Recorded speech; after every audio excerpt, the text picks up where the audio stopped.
আমি হুজাইফা বিন আমান আদারবার এলাকায় থাকি। আমি হায়াবার থেকে পাঞ্জাবি কিনেছিলাম 1500 টাকার। প্রোডাক্টের প্রাইস এবং প্রোডাক্ট দুটি আলহামদুলিল্লাহ আমার কাছে রিজনেবল লেগেছে। প্রোডাক্ট আলহামদুলিল্লাহ ভালো, এবং এটা কিনেছি আগস্ট মাসে, আর আলহামদুলিল্লাহ অক্টোবরের ক্যাম্পেইনে আমি ওমরা পেয়েছি আলহামদুলিল্লাহ। আলহামদুলিল্লাহ নাহমাদুহু ওয়া নুসাল্লি আলা রাসূলিহিল কারীম, আম্মা বাদ। আমি হুজাইফা বিন আমান আদাবর এলাকায় থাকি। আমার ছোটোখাটো একটা ব্যবসা প্রতিষ্ঠান আছে কাপড়ের। হায়াবার থেকে আমি কাপড়ই কিনেছিলাম। বেসিক্যালি আমাদের এলাকার আমরা বেশ কয়েকজন ভাই ছিলাম, তার মধ্যে মাহবুব ভাই, উনি হচ্ছে প্রথমে আতর কিনে, তো আতর কিনে বলে যে হুজাইফা ভাই আমি তো রয়্যাল এনফিল্ড নেব।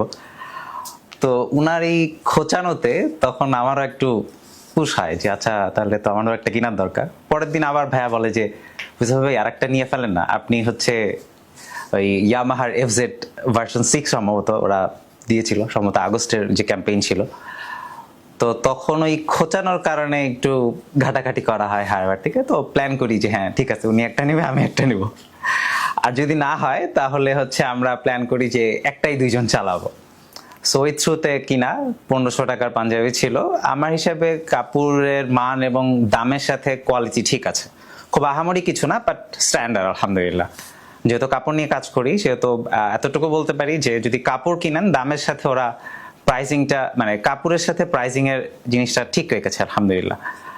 আর ওমরার অনুভূতি সেটা হচ্ছে আসলে মানে আজকে কি বলবো যে মানে কল্পনাও করি নাই যে ওমরা পাবো আসলে।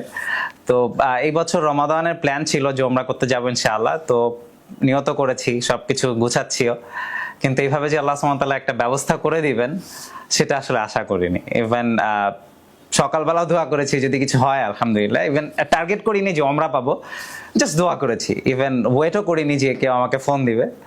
তো রাতে অলমোস্ট 12টার পরে আমার কাছে ফোন আসে। তো ফোনটাও আসলে আশা করি নাই যেভাবে আসবে।